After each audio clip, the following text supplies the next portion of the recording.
नमस्कार, मी प्रतीक्षा. DNA मराठीमध्ये आपलं स्वागत. गरोदर पत्नीला उपचार करता रुग्णालयात नेत असताना सराईत गुन्हेगारांच्या टोळीने पती पत्नीवर जीवघेणा हल्ला केल्याची घटना काल रात्री घडली आहे.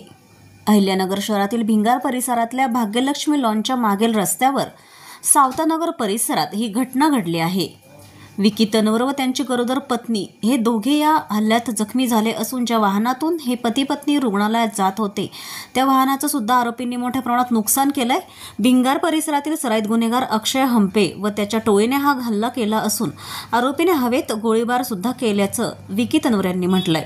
मारहाणीच्या घटनेत जखमी झालेल्या गरोदर महिलेला उपचाराकरता रुग्णालयात दाखल करण्यात आलं असून रात्री उशिरापर्यंत भिंगार कॅम्प पोलीस ठाण्यात गुन्हा दाखल करण्याचं काम सुरू होतं.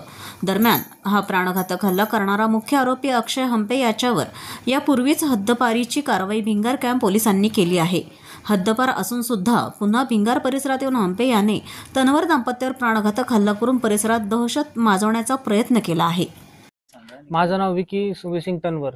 सर, मी मिसेसला घेऊन आहे ना दवाखान्यात जात होतो सिव्हिल हॉस्पिटलला. तर तिथं मला पोरांनी अडवलं. जवळजवळ 40-50 पोरं होते.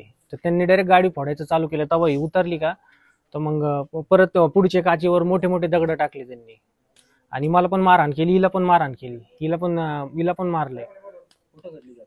ही भाग्यलक्ष्मी लॉनच्या पाठीमागच्या साईडला सावतानगरमध्ये त्याने गोळी फायर केली वाटतं हवेमध्ये. अक्षय हंपे म्हणून पोरग होतो. ते म्हणतो तो अक्षय हंपे, मी भिंगारचा बाप आहे. प्रतिनिधी मुंतजीर शेख, DNA मराठी, अहिल्यानगर.